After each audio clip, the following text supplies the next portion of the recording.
Hey there, we're Shannon and Jerry Arner, your hosts of the Arner Adventures podcast. We're a minimalist couple driven by intentional living and adventure. Burned out from the 24/7 grind of running our business, we traded the hustle and the bustle for something more meaningful. We parted ways with most of our belongings and moved to the coast. Listen along as we chat about life's challenges, share inspiring stories of those who have taken big leaps to live a life outside of the norm, and help you live with more intention and less physical and mental clutter. Each episode is a step toward doing and being just a little bit better for ourselves and the world around us. Life's an adventure after all. Join us for the ride.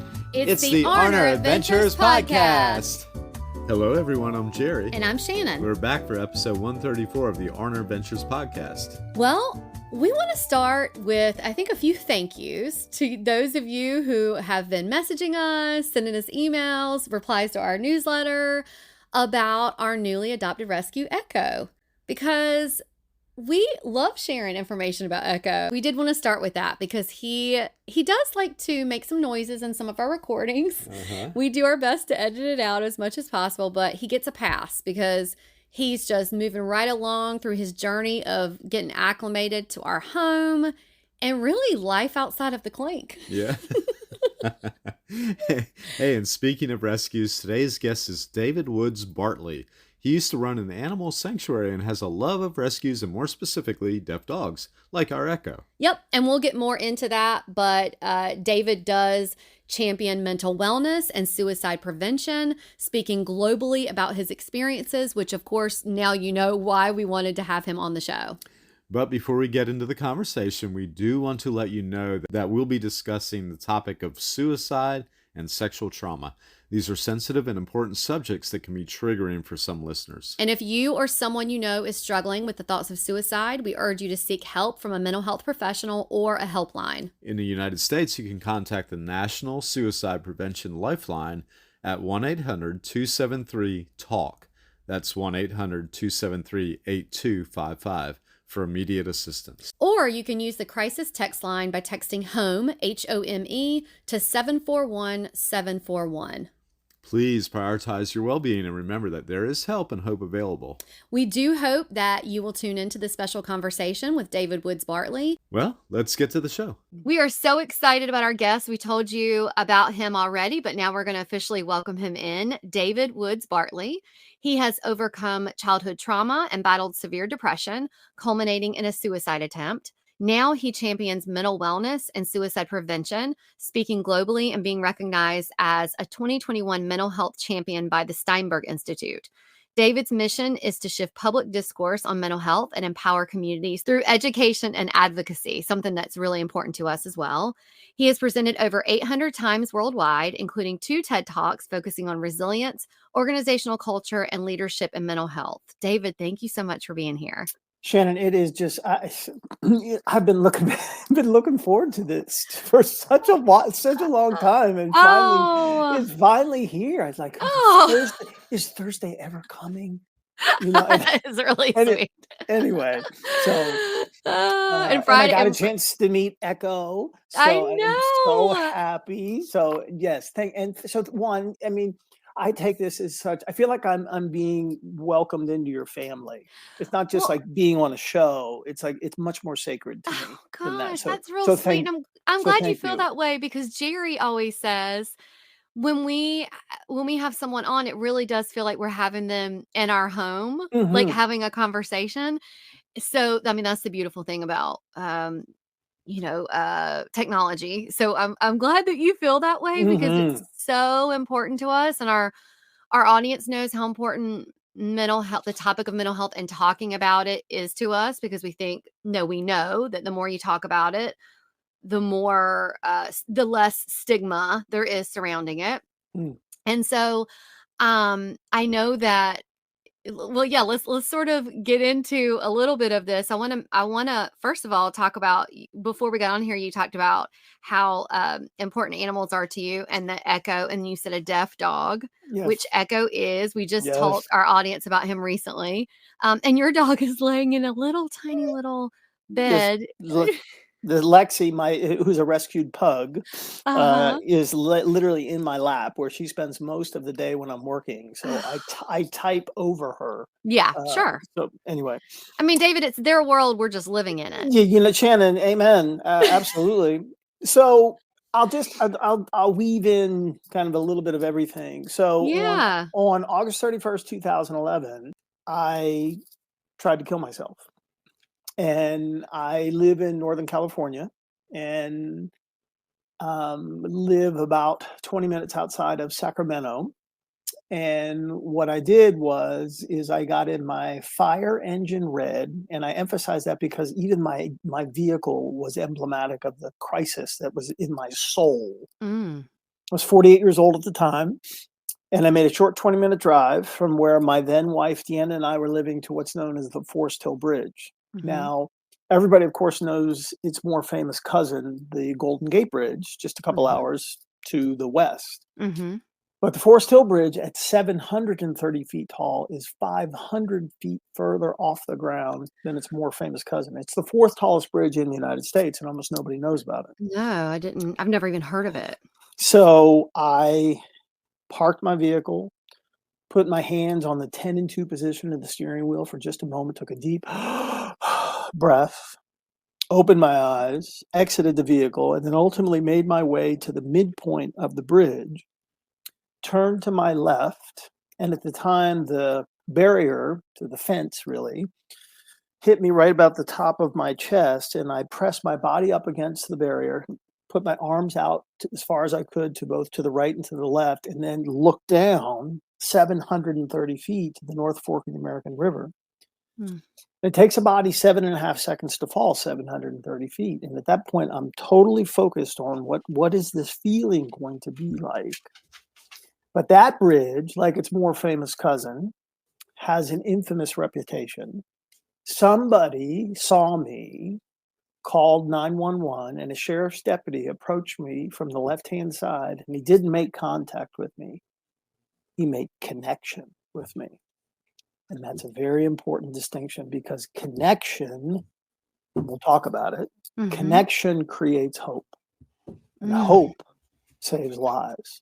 And so I'm taken off the bridge to an emergency room, and then I'm going to go spend 15 days in a psych ward, which is exactly where I needed to be. And when people found out where I was and why, Shannon, they couldn't get their head around it. It made no sense because at the time I was married to an extraordinary human being who, I get emotional. So this extraordinary human being is still a very big part of my life, thank God. And Deanna and I ran an animal sanctuary. And the sanctuary was called A Chance for Bliss. And the sanctuary, Shannon, was home to as many as 100 animals at any one time. We had 25 horses. We had 23 dogs, all of whom lived in the house. We had 9 potbelly pigs. We had goats and sheep and ducks and geese and bunnies and birds and turtles and fish. And this incredible, like Noah was a rookie compared to what we did. Yeah. And primarily we were end of life. We did no adoptions. We took the ones that nobody wanted. We took the echoes. Yeah. So one of my most precious pup was my deaf dog, Harmony. And you know what they say about deaf dogs? Deaf dogs get the best sleep in the house. So we had this sanctuary, all thanks to Deanna. It was just unbelievable. The place was just... And on June 2nd, 2010, we were the cover story in the life section of USA Today. Oh, wow. So that's the person that people saw. They saw the happy David. They saw they came to the sanctuary, and you would come into the house and there was 23 dogs, but it wasn't insane. It was calm. It was peaceful. People were like, how can this be? The place, Sharon, was just incredible. So that's, I mean, it sounds like heaven. It sounds like, for me, it sounds like heaven. Shannon, it was unreal. I mean, we cooked for the dogs. We made special meals for the horses. I mean, animals, most all the animals came at the end of life, and they ended up living far longer than they were thought to, because it was so perfect. Yes. It I was, will I yeah. will say this, and because and first of all, I'm so thankful that you even shared that. And I just wanted to say this really quickly, and I can't even believe how I did not know that story about you, and I cannot believe how this connection is, because Jerry and I, when we made our big lifestyle change and we sold all of our stuff and we were just in mental crisis, we were in the pet industry, and we had a professional pet sitting business, but because I had been a vet tech and could do like sub-Q fluids and things like Mm, that, we would get a lot of like the hospice. Like we used to pretend we were the home health and hospice of, but we really did get a lot of those clients. And through through a lot of therapy and uh recovery, grief recovery, I feel as though I learn more and more about people who work in such an empathetic mm, industry like the pet industry. There is a lot of mental health uh, issue and suicide. It's one of the, I mean, I yeah. know the veterinary world, it's one of the top Oh, 3, if not the first of those who have high suicide rates. So for you to tell me this, which I did not know, I knew about the broad scale of your story. I did not know this part of it. I mean, I completely got chills, because I was like, there's some connection there. Like it's like it pulls so much of you, but you can't help it. Like you just love them yeah. so much, and it's such a big, I don't know, emotional toll. Like it's there's a term that we learned at a conference about in the pet industry, compassion fatigue. Oh, sure, And absolutely, that yeah. it's just constant. It goes over and over and over again, especially when they pass. And it's just terrible. I mean, there's And just nothing in my world that's worse. And when no, people say, "No, it's not a person." No, no, no. I've been through people. It's nowhere near as worse. It's just not. it's no, and we had more than 90 pass in the years that we did the work, and so it was, but it it it was just an amazing place. Mm, I mean, and then we had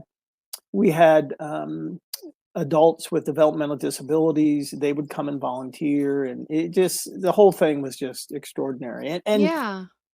so here now, but David Woods, Mhm. and there are many people in my world would know me as Woody. That's a nickname from Woods. Okay. They're like, Woody was going to kill himself. It can't be Woody. Like, no Mhm. way. But yeah, well, yeah, yes, way it was. Yeah. And that's the confusion, the you know, hiding in plain sight. This Yes. this thing about suicide. It's, what hurts the most can't be seen. What hurts the most is it's that this particular disease, this crisis, this ailment, this condition, it is so often right in front of us, and there's something we can do about it. If you don't mind me asking, had Please. you had any attempts before that? No, but I had suffered from from not only depression, but thoughts of suicide for, I mean, pretty much my entire life. And so I was brutally raped on multiple occasions when I was 12 years old by a Boy Scout leader. Mm. And every time the monster did these things to me, Shannon, he said, "Hey, don't forget, these are initiations, and all the boys go through it, but we don't talk about it." Oh my So I was raised in the 70s, and if an adult said you don't talk about it, then you just don't talk about it. So I'm 61 now, and I tell people that I've had a relationship with depression and suicidal thinking for really 50 years. God. And it's something that, I've learned how to, I, I know how to take care of myself. And yet it's something that still, I was in a really bad space at the end of last year out of the blue. Mm-hmm. And had to try a whole way of therapy that has a lot of stigma and a lot of misunderstanding around it, and it changed my life. And just to not leave you hanging. So over the years since I was going to end my life, I've learned, I'm really good about taking medication. I'm really good about going to therapy. I'm really good about going to support groups. I mean, I just like I'm good about sleep hygiene, working out, and eating as well as I can, and all those things. So I mean, Shannon, I'm good. I don't miss. Mm-hmm. And at the end of last year, I fell into a trough of depression that it just became all over again, became suicidal all over again. Mm. And it was awful. And I don't even remember, I don't remember almost none of it. And what my beloved, my sweetheart, my fiance Summer told me is I would wake up in the morning and beg her to let me die. Like that's how bad it was. And yet I was doing all the things that we would tell somebody to do. Because sometimes we men will take meds and then we feel better and we stop taking our meds. No, I don't do that. Like, Yeah. so it was, and the only thing we thought maybe what happened was because last year was so busy with me going around the world Yeah. sharing my story that maybe it was just too much stress. But anyway, so here we are, and we don't know what to do because we're like, David's suicidal. Depression is owning him right now. He's taking meds. He's seeing a counselor. He's doing it. Like, what to do? And there's really only one thing, but didn't want to do it because it's scary.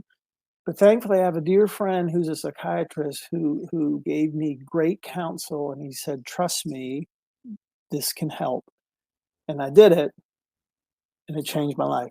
And what it is ECT, or electroconvulsive therapy, so Mm-hmm. shock therapy.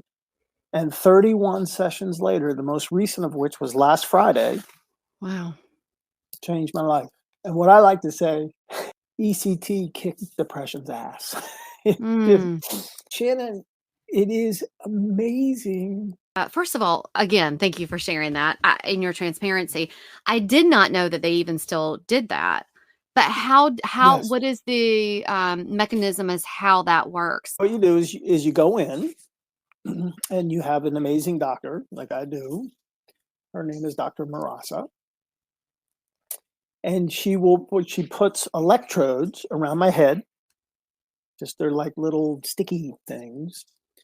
And then then there's another doctor, and I don't know the name because it's a different doctor every time. It's an anesthesiologist Okay. who will put me completely under in general anesthesia. And while I'm asleep, they will have electricity that goes into my brain that will initiate a seizure to happen that will last somewhere between 30 and 45 seconds. Mm-hmm. And then after that, then I go into recovery and I wake up. It's literally the room right next door. And, I've been going for 6 months and I've gotten to know these people really well. Sure. And Shannon, it's really like I've just taken a nap. Like, it is incredible. There's nothing in what we've seen on how shock therapy is portrayed. Mm-hmm. It's not that. Like, I go in, have a conversation with the doctor. We talk about progress and this. And at the beginning, in the acute phase, I was going 3 days a week. This last session, I hadn't been for 3 weeks, and now we're going to move into 6 consecutive once-a-month sessions, and then see, do I need it, maybe twice a year? Who knows? So is there a cumulative benefit, or do you get immediate benefit from one session? That's a great question because there's a lot about the first part of the year that I don't remember. Mm-hmm. Now, that's the one negative that you'll hear about ECT is it will play a little bit of hell with your short-term memory, Mm-hmm. but my short-term memory now has come back. But I still don't have much, like, I don't, and I think in part, to be honest, Shannon, I think in part my brain, whatever was going on, it just has shut down a memory to that part of this year for me. Right. And what my beloved told me, and I've never had children, but my beloved has 3 who are now an integral part of my life. What my Mhm. kids tell me is, said, "It's okay. There was nothing worth remembering about the beginning Mm. of the year for you." Know how I feel now? Mhm. And I had an experience, and so a couple weeks ago, bad day, just kinda crappy. Mhm. In the past, that would be like, okay, you are going down depression alley Yeah. on that day, Mhm. but I didn't go there. But I'm not, like, feeling, happy and joyous, but I'm like, I'm not depressed, like, what is this feeling? Like, I don't like, what is this? And then all of a sudden, I'm like, "Oh my god, this is disappointment." Like, that's what ECT did.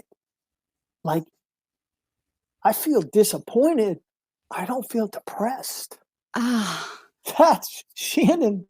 I don't know if in the world that you're in, if you know Kevin Berthia. He speaks like you do, and he's a huge advocate for mental wellness and talking about it. And we had Mm. him on the show, and he is best known. He always says, "I'm known for the one of the worst days of my life," but he is best known because of his suicide attempt on the Golden Gate Bridge. And Oh, yes, I know yeah, Kevin. Yes, yes, okay.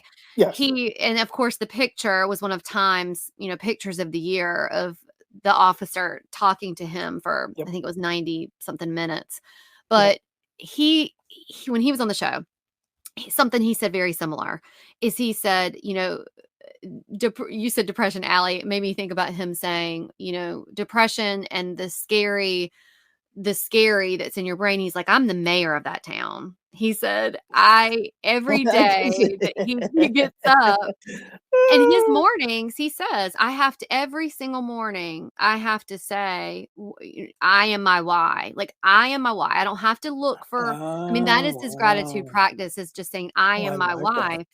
But when we were talking about how um everyone's goal is this happy, just be happy and be happy, and really happiness, contentment is underrated. I mean, Oh, I think that's the goal, is to be yeah, content. But like you just said, when you just said you were disappointed and you were happy about it, it reminds me of just myself and how it does seem like, for someone who struggles with depression, like I do and you do, and I feel like that is the constant struggle, is having something negative happen and not completely take you down a spiral. It's like yeah. you just want to say, yeah, that was really messed up, and I'm so mad, or I'm so disappointed, and it not just, okay, that's the feeling, and It it not be just completely life altering. yeah, it's that's what ECT did. Yeah.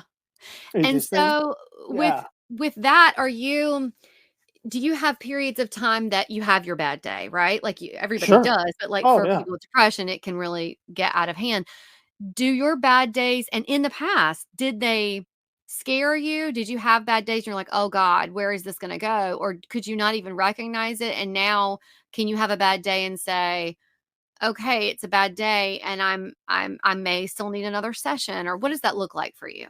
Yeah, I mean, I think in the past, there's and I love quotes.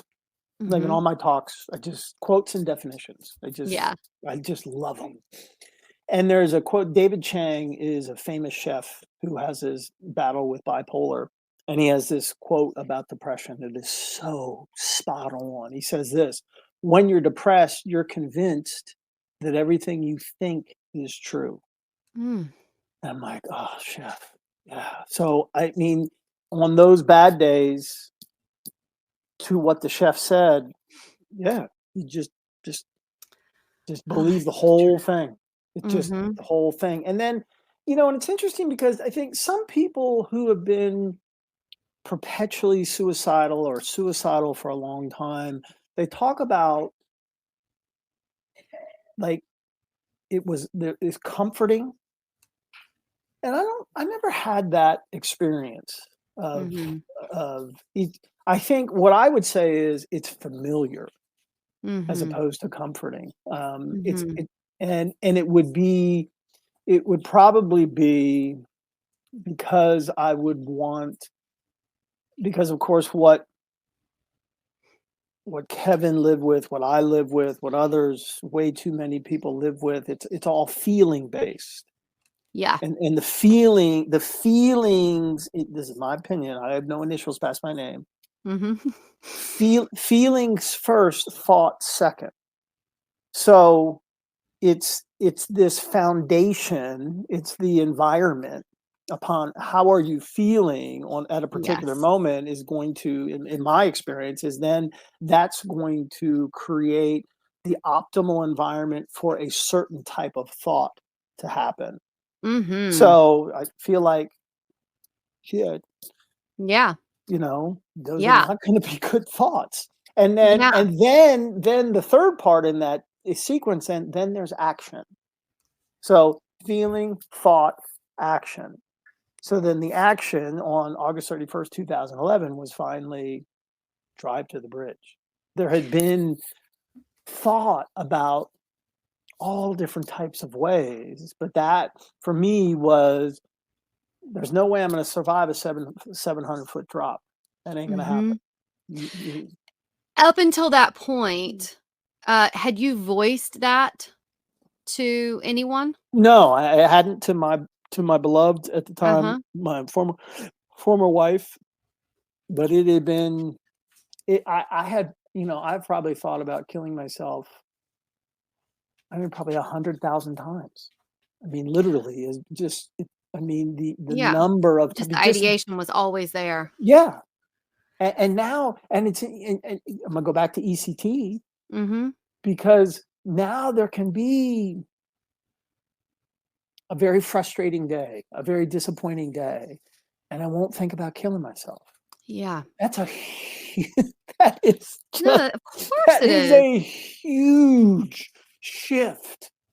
I mean, some people may think, "Well, of course, like you don't like you got to understand, like this was just a way that my life was, and for that Yeah. to not, because of this treatment, for that to not be that anymore, I want to share it because then if there's somebody out there Yeah. who has treatment resistant depression and they've tried these other things and they're afraid of ECT because like, oh, I don't want to, I'm going to be a zombie. Like, no, you're not. Well, I'm glad that's why I asked about the process, and I'm glad you talked about it being, you're anesthetized because, Totally uh, anesthetized.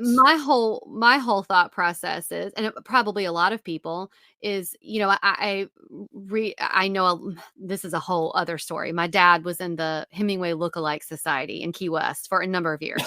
So I know that's a whole other show.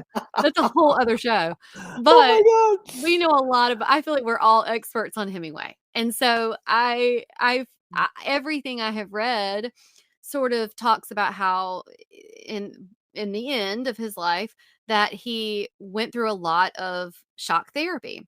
Oh, And they wow. I did say not that know that. they say there wasn't, I mean, I don't know if medical records show it, but every book I've ever read talks about how it was not he was not anesthetized, and it was always, the horror story you see in Right, movies right. about it. And so I think when someone hears that, that's what they're gonna go to, is this Hollywood old version Yeah. of what people think about, instead of it being a medical procedure that is very compassionate and not cruel, and that you, David, didn't I mean, I'm assuming because you're anesthetized, did not feel I feel pain. I feel nothing. Yeah, like it was a It nap, is you said. in fact, I because all the anesthesiologists are all the same. And they're wonderful, beautiful human beings. They Yeah, always say to me right before they say, "Are you ready for your nap?" I say, "Yes, I am." they all do And say that. and and I don't feel anything. I don't remember anything. It's just what I've done is developed these relationships with these beautiful souls who Yeah. I know that these nurses that because they've told me that they've chosen to do their nursing in the ECT unit because the other thing about ECT is it's incredibly effective. Like the percentage of times it works as is very high. Is it bigger and this is just me being ignorant to it, is it something that's more known and accepted in California? Or is this, I mean, I've never even heard of this existing. And I don't, you know what, Shannon, it's a great question. I don't know. I'm I gonna have to mean, look you know, into it. and it's interesting. I mean, you are emblematic of other wonderful people who I've shared my story with, and I get the same thing every single time. They're like, "Oh my God, I've heard about it, but I've never met anybody that did it." Yeah. And so you it's like you're a little bit of a rock star because Sure. Sure. you're like the ECT guy. Say, well, you know what? Let me let me be the ECT guy, you know, and let me be Yes. the guy that goes out and talks to people and just says, look, man, I'm telling you, I've done it 31 times. Well, Like, were you speaking and okay, yeah, so let's go back. okay, So you are hospitalized for 15 days. I'm that's back way back Yeah, in back when you had your suicide attempt and you're 2011, right? yep, yep. So I'm August. curious from that, let's go back there. Okay. From that, were you then like, "Okay, I'm now very involved in therapy. I need to get my shit together." Like, was your mindset like, "I'm gonna get my" you call it mental hellness, which I Yeah, love because thank you. that's so true. But Yeah. mental hellness, I'm on the path to get that together or to at least be open about it. Like, tell me, was there a switch or was it, Kevin Berthia said, unfortunately, that was not my last attempt. And I'm Yeah, just like, no. what? So I'm curious how life sort of got to where you're speaking about it and you're doing TED Talks and all of that. So it was a gradual process. It wasn't an epiphany like in the and but I will say, you know, my 15 days in the psych ward were incredible. And I know Mm, most people don't say that, yeah. but it's just like I had this great roommate named Daniel. I mean, the people who are there, I just like there was never a bad day. And you know, and my family came to visit me every single Oh, day. that's I got wonderful. so many phone calls that the other there was a payphone in the hallway. The other psych patients stopped answering the phone. They said, "Dude, it's going to be for you. We're not going to answer." I mean, it's like it was ridiculous. I mean, so and then it took a while. It was gradual to realize, you know, what to do, how to do it, when to do it, how much to do it, all those different things. I do think going back to a point that you made earlier, that 15-day break in the realization of how much unprocessed grief Yeah. that we had, that Dee and I Mhm. had at all the, you know, we had 90 animals die. Like that's a lot of animals. I But then mean, you're and I don't think you talked about this, like, when you went through your trauma as a child at 12 ugh, years old, I'm assuming there wasn't processing that through therapy. I mean, when was no. the first time you even acknowledged that? Well, it didn't come up until as a memory until I was in my mid 20s. Mm, And so it was one of those things that I think the brain just like puts it like, yeah. can't deal with this. And then it Mhm. came up as this, and it was weird. I could tell you exactly. I was at, I went to a small liberal arts school, St. Mary's College, Maryland. I grew up on the East Coast. Mhm. And it literally, I was in my dorm room. I was a resident assistant, so I had my own room. Mhm. So I was a junior, sophomore, junior. And this memory came up, but what was done to me was so perverse and awful. And I don't watch scary movies and stuff like that. So Mhm. Shannon, when it came up as a memory, I'm like, what is this? Like I didn't recognize it being true for it was some period of time until I finally reconciled like Mm. this actually happened. It sits with me and is part of me for all those years and impacts my self-esteem and Sure. relationship choices and You just probably didn't even know how much it was impacting. oh no, No? exactly. No. I mean I think about it now. I mean, because I talk about it. Thankfully, I was raised in an environment in which asking for help, seeking help was okay. It wasn't shunned. Mm-hmm. And the reason I mention that now, fast forward all these years later to post-suicide attempt, then being open to seeing a therapist and Yeah. starting to talk about some of these things. Done some speaking about the animals to Yeah. raise money and stuff. So public speaking wasn't brand new per se. Mm-hmm.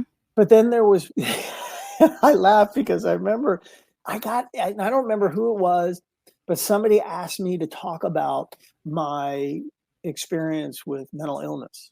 And I remember thinking, why in the world would you want to hear about that? Like, you have got to be kidding me. What And year was this? Do you mind telling me about? Do you know? it had to be, probably like 2000 and I don't know, 14, 15, Okay. something So like I feel like that. people are still like kind of talking about it, but maybe not. I Not don't know. nearly, no. But Yeah, I was not just like like, today. why would you wanna talk about that? So then started, and then I don't remember the very first talk I gave, but I do remember at one point feeling like, because somebody, like, when somebody individually who had been suffering from depression Mm-hmm. came up to me and said, "Oh my God, thank you so much for talking about this." That was the experience. It wasn't like being clapped. It was when somebody came up and said, "Oh my God, thank you. I feel like somebody finally gets me." It's almost like in anything in life, I feel like when yeah, you can speak, you can do all these things, which is so great because you don't know who you're reaching and that it is probably touching at least one person, which is what the goal is. But when you hear that it was the one person, it's like you can go, okay, there was something about it that was, I don't know if I want to say worth it. It's worth coming Well, out and talking about it for no, it's sure.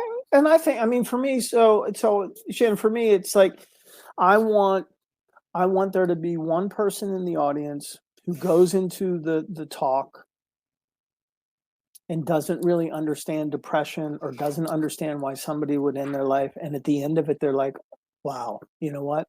Now I Yeah. get it."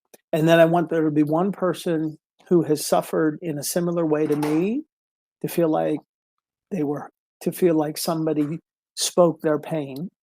Yeah. And then I want one person to be able to feel like they're equipped to, in my words, that I have fulfilled my promise to make suicide prevention doable.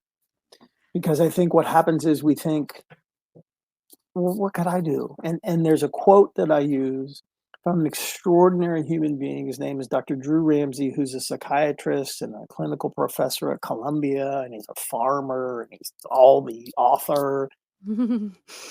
Shannon, check out what he says. And this is my whole body of work right here. He says this: someone you see today is thinking about killing themselves. Your smile, your question, your love could save them. Mm. Trust me, they told me it did. Oh, I just like that, that, yeah.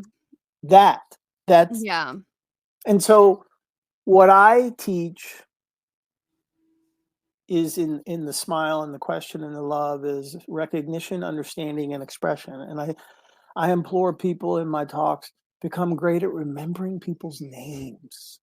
Like, do that. Yeah. And then leverage curiosity to create understanding, because what you see almost never is what is. Oh And gosh. then and Yeah. then and then ultimately express yourself, let people know how you feel, and have a story for each one of those examples. And then I will go back and I will repeat Dr. Ramsey's quote and just say, look, it's doable. I feel like I'm glad you talked about that with the way that things appear or things look. So we talked before I got on here. We started recording about how our dog Betty passed in February, and that, I mean, that to us, who, I mean, our pets are our children. And so I knew, there's anticipatory grief. I knew it was coming. She was a Mm. senior. She had cancer, and I'd been through it before. And I thought, how am I going to make how am I going to make it through this? How am I going to make it through this? So anyway, fast forward, and I'll make this a little bit shorter than it was, but I'm in therapy, and it's a work in progress constantly, daily. Mm. My depression, anxiety is. And so I was in therapy preparing. And then, of course, it doesn't matter, how much you prepare. And anyway, I said to my therapist, I guess about 3 weeks after, I said, I just wish that people would leave me alone. I don't want to deal with anyone. I just want to focus on healing. No one seems to understand that I'm suffering. Like, no one, why doesn't everybody understand this? Like, just leave me alone. And she said, unfortunately, even though you think, well, why aren't they reading it? Why aren't they understanding? Even months before, when you were suffering so much, knowing this was coming, she's like, people judge it off of, but she was happy when we went to have coffee that morning. Or, Mm. but I saw her smiling in that picture on Instagram, or whatever. It's like people judge so much off of what it looks like. And it's like, oh, okay. So I'm sitting here listening to you, and I'm thinking to myself, do you think that, I mean, people did not understand, right? When they heard, oh my gosh, like he's suffering from he was in mental crisis. Like, what? Do you think that you speaking about it and all of that, do you feel almost like people do understand you more now? Or do you have that too? Where do you think, No, yeah, I speak about it and they think you're great. Now they think you're great. You're fixed, you know? Or do you think it's like, oh, now they get it? no, Like, I think it's more the latter. So, for mhm, instance, with the ECT, I did a post um, just a couple of weeks ago about it, and it was like, and the response, it wasn't, nobody wrote, "Oh my God, I'm so surprised." They were like,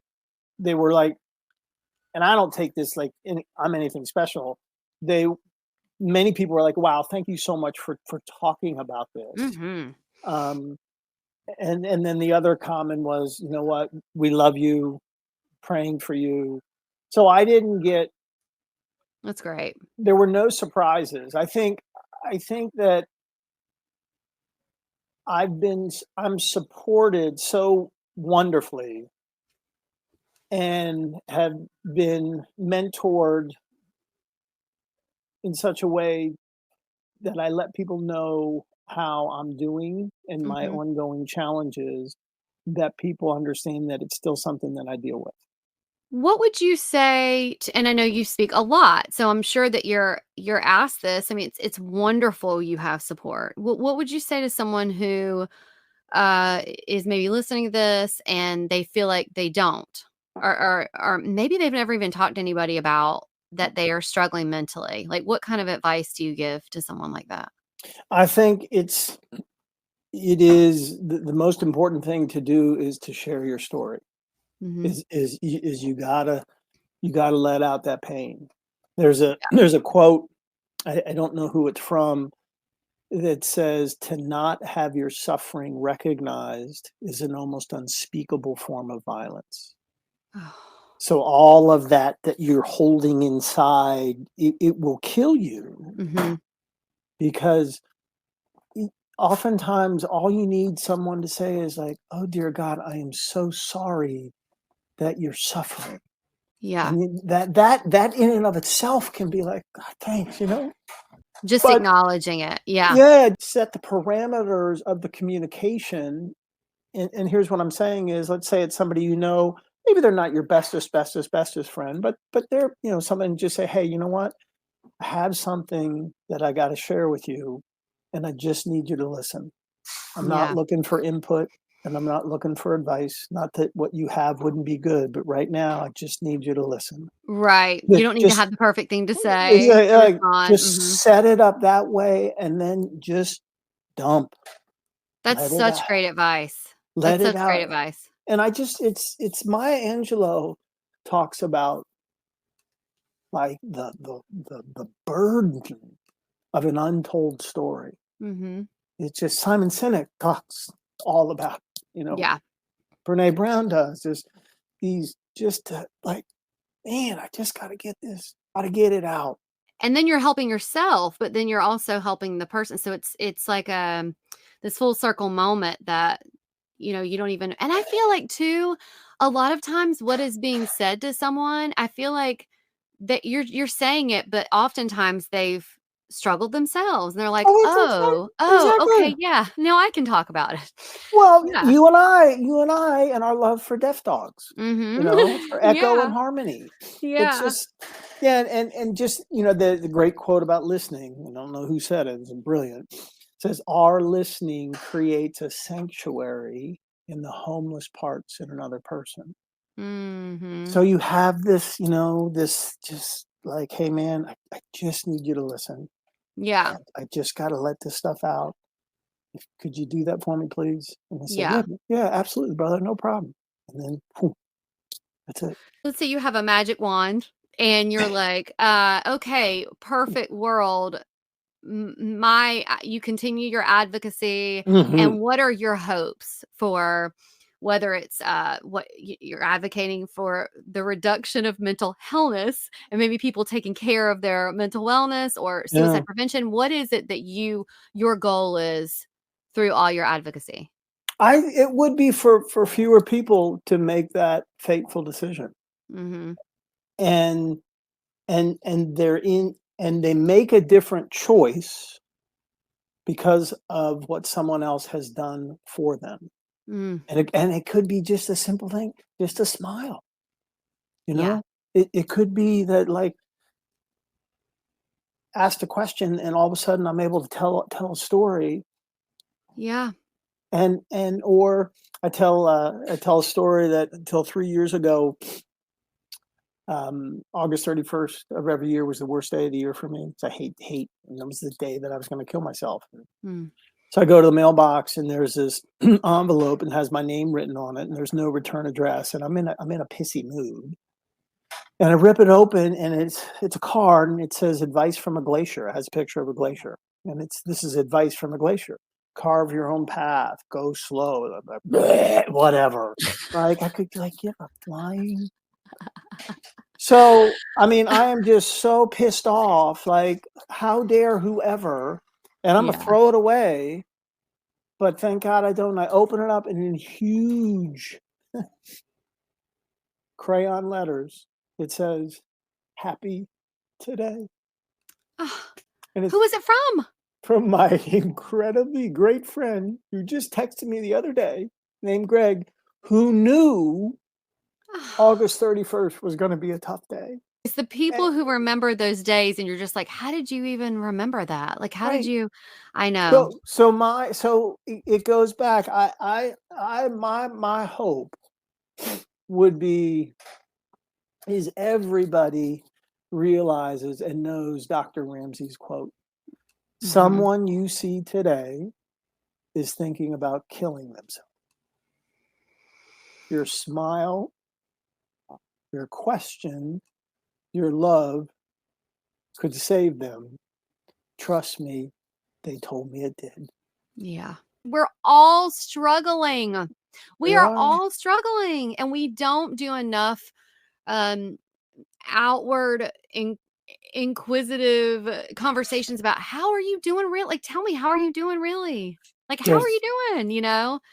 there's a story I tell. I'll try to do a quick version because you'll particularly like it. So, in like, because what we see is not like. Mhm. So we get a call one day. This is Sanctuary's running. We get a call one day from an animal shelter. Old man, about 90 years old, has walked in with a basset hound cross and goes up to the counter and says to the woman, as he points to the dog, "Hey, I was out on my daily walk and I found this dog, and I looked for identification. He doesn't have any. And I thought, well, obviously I should bring him in here." And the shelter worker was like, "Oh my God, thank you so much, sir. Would you please fill out information, just like, your name, number, in case we need to get in touch with you, and where you found the dog?" we'll take him in the back. I mean, he's in his teens. They didn't microchip much back then, but who knows? Maybe we'll get lucky. Old man fills out the information. Shelter worker goes in the back, scans for a microchip. Oh my God, there's a microchip. Comes back and she says, "Oh, sir, I'm so happy," and compares the information. The information that the man filled out matched with the information from the microchip. So from the outside looking in, what it looked like is this old man is an SOB, But I and think I he's know a what you're gonna say. lion sack of you know what. And I would have lost my mind because I'm a guy that takes care of old animals. But you know what? Thank God I wasn't here. And because you know what the shelter worker did, Shannon? Looked at the man and said, "Sir, what happened?" The man burst into tears. And when he could finally collect himself, like I am, he said, "This is Joshua. I've had Joshua since he was 8 weeks old, and he's now 14 years old. There's nothing more important to me in the world than my dog. But I'm dying, and I'm going into a medical facility, and I begged and I pleaded, and I offered to pay, and they wouldn't let me take him. And I was afraid if I told you the truth that you would put him to sleep, and I know that Joshua still has time left." Oh God. And in that moment, the shelter worker, because she asked that one question, she said, "Sir, there's a sanctuary down the hill, and they take in old animals. Maybe they have room for one more." And you And, had the, Joshua. and we got Joshua. Oh. All because, Shannon, one person asked one question. Yeah. Yeah. Echo thinks so too. We're gonna get to your fast 5 questions. Now, Okay. these questions are this or that. They're just a fun way to get to know you a little bit better. I'm ready. Fire away, ma'am. Number 1, journaling gratitude or affirmations in the mirror? Journaling gratitude. Okay. Number 2, cooking at home or dining out? Dining out. Number 3, sunrise meditation or sunset yoga? Sunrise meditation. Okay. Number 4, hiking in the mountains or running on the beach? Hiking in the mountains. Okay. Number 5, podcast or TED Talk? I say podcast. Really? Yeah. Do you know what I love most about the fact that you've had a TED Talk? And I wonder if you do this. Do you know how often people, and I do it too, if I get on my I get on my soapbox, I'm like, well, blah, blah, blah. Like, I'm trying to make a point. And I go, thank you for coming to my TED Talk. And so if I had done a TED Talk, I would constantly go, well, I did a TED Talk. I did 2 TED Talks. I think I know a little something about this. So how often do TED Talks come up in your conversation where you're trying to make a point? Not so much conversation it's for me, if I'm trying to get somebody's attention, I'll just say, that's really when I'll drop it. I'm like, Yeah. I did 2 of these. What does a life well lived mean to you? I think it is marked by balance, which means a harmonious existence of me being able to go out and do the advocacy that I'm passionate about, but also to have enough time where my beloved and I can have fun and explore and adventure, but also where I have the time and the resources to take care of my family, which are the center of my universe. And then the last aspect which is something that I've never been very good at, is the discovery and the enjoyment of some hobby. And I've not had that. So that would be the last part that would be part of a life well lived. Mm-hmm. Well, good. I'm glad you still have that in front of you, and Yeah. you can have plenty of hobbies if you want. But we are so thankful that you're so open about your story and transparent and all the advocacy that you do. Would you please let our audience know where they can find you, how they can, get in touch with you if you're open to that, Yes, see your TED please. Talks, all of that, and we're going to put it all down in the show notes. Please, I mean, and for the organizations, schools, businesses, any organization that would like a talk about mental health and specific around suicide. My base talk is called the why of suicide and the how of hope. Mm. Because unfortunately, the crisis is in every part of our society, and this talk will ultimately make this thing called prevention very, very doable and have a positive ripple effect in any organizational structure that you have. Mm-hmm. So, David Woods Bartley, if you Google me, telephone number is 916-247-6389. Email is david@davidwoodsbartley.com. And there are 2 TED Talks. At the end of the first one is an incredible story about a horse. And in the middle of the second one is an amazing story about a dog. The first is how connection saved my life. And the second one is how to save a life by sitting down. So Okay. We're going to link all of that down in the show notes. And you're the first guest who's ever given their phone number. there we go. Please So call that me. is definitely a connection for sure. Yes, call That's me, amazing. text me. And seriously, if there's somebody who is having a struggle with depression or anything and just want to talk, give me a call. Or anybody wants to talk about ECT, please call me. I beg my doctor every time I see her, every 31 times I say, Dr. Marasa, please, if there's anybody that has questions, give them my phone number. Oh, So thank you for being so open and just, again, if we talk about this more, it will reduce the stigma around mental hellness. So we really appreciate your time. And if there's anything I can ever do for the show, please do not hesitate. Yes, I'll be This back has in a been heartbeat. great. I've This had a has been blast. what we need. We want you to be here and to feel comfortable with sharing, and that is enough for us. And you let us know if we can be of service to you. So we really appreciate it. Thank you, ma'am. Well, Jerry, you weren't able to be part of the actual recording, but now you've listened to it along with everybody else.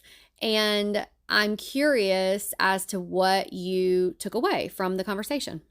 Well, I would say just in general, I think it's important to share your journey as he's doing with us and everybody out there, because the more you talk about it, the more stigma is reduced on any of the variety of topics he's speaking on. It's you never know what people are going through, and if you can bring it up, you'll bring it up and bring it out to people, present it to people. You'll always find it's helpful. Right. I think too, you never know who's listening.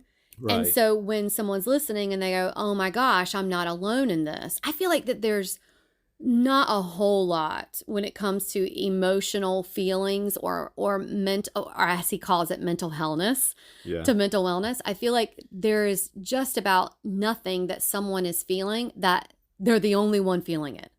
Like they're the only one experiencing it. That's not the case. It's just about, like you said, talking about it and sharing it and then making someone else feel like, oh, good, I'm not alone in this. Oh, well, right. Yeah. But in a lot of cases, I think people do sort of isolate and do end up feeling like they're the only one feeling that. But when you do start a dialogue and you get feedback, then you build a support system and you realize you're not alone. Yeah. I think that what is also really important and what I was not expecting him to talk about was him now going to ECT, the electroconvulsive therapy treatments. Shock therapy is what a lot of people know it as, and it's completely different than what we imagined it was like. Right.